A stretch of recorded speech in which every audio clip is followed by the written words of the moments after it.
Coucou les cops, comment ça va?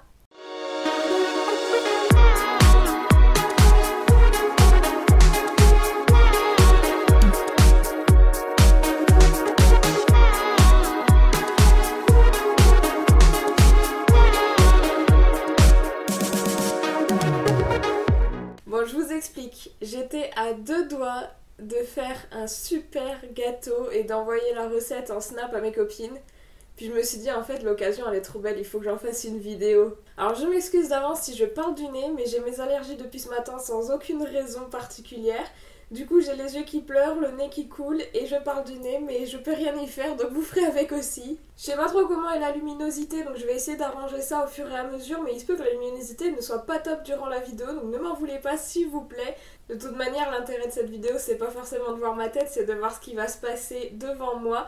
Donc je vais tout préparer avec vous, puisque aujourd'hui je vous partage ma recette préférée. Je l'avais fait 2-3 fois en Norvège, mais avant de partir je la faisais pratiquement au moins une fois par mois. C'est vraiment le gâteau que j'adore faire. Du coup je vais vous expliquer pas à pas les ingrédients et la recette. Vous allez pouvoir tout suivre en même temps que je le fais, et on se retrouvera à la fin bien sûr pour en parler. Pour réaliser la super recette de banana bread, vous allez avoir besoin de 3 bananes bien mûres, d'une cuillère à soupe de beurre de cacahuète, d'une pincée de cannelle, d'un demi-sachet de levure, 100 g de farine, 2 œufs et un moule que l'on va beurrer et fariner.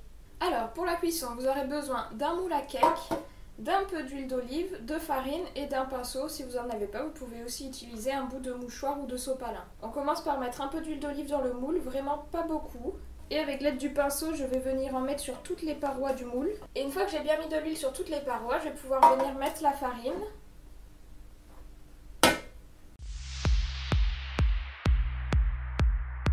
La première étape, ça va être d'écraser les bananes pour pouvoir en faire une purée.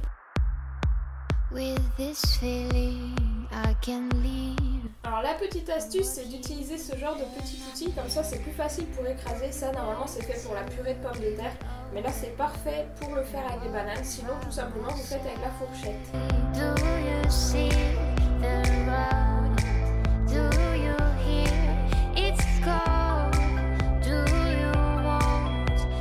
Donc une fois que vous avez vraiment une sorte de compote de bananes, on va pouvoir ajouter les autres ingrédients et on va commencer par les œufs.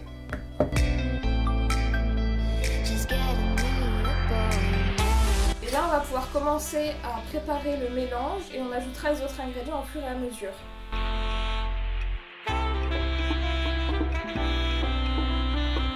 On va pouvoir ajouter la farine et la cannelle. Donc je vais commencer par mettre petit à petit la farine. Et je vais pouvoir ajouter la cannelle.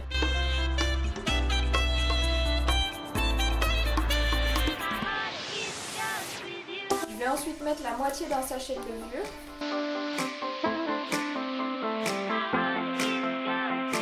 Et enfin pour finir, j'ajoute une cuillère à soupe de beurre de cacahuète.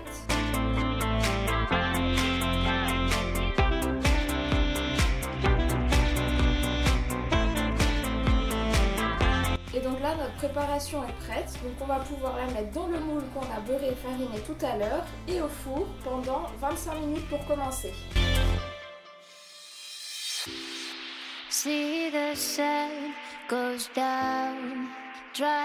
Donc on allume le four sur chaleur tournante et sur 180. Et une fois que le four est chaud, on va pouvoir enfourner notre gâteau.